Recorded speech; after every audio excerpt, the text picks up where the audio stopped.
this documentary that I watched recently, and it talked about the archetypes of chosen ones. Okay.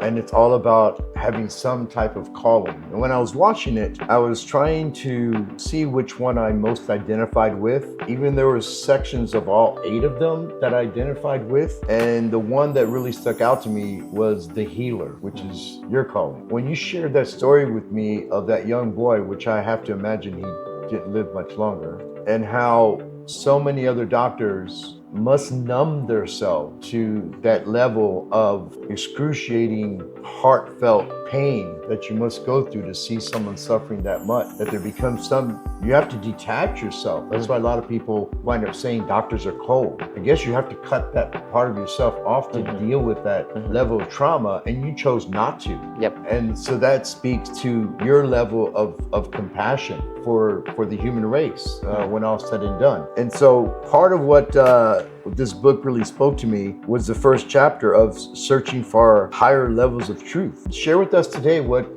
inspired you to write that chapter. Yeah, because in medical school, we were trained to identify the disease. And after we identify the disease, a lot of times we go straight to treating the symptom.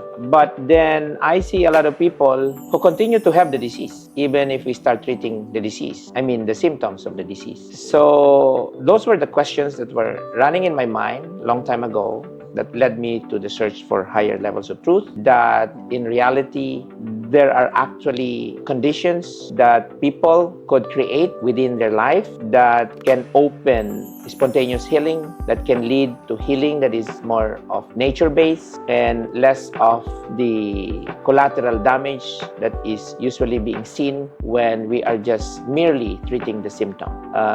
Treating the symptom may work for a short term, but it doesn't work long term. There are more cases of diseases today than ever before. There are more cardiovascular diseases today than ever before.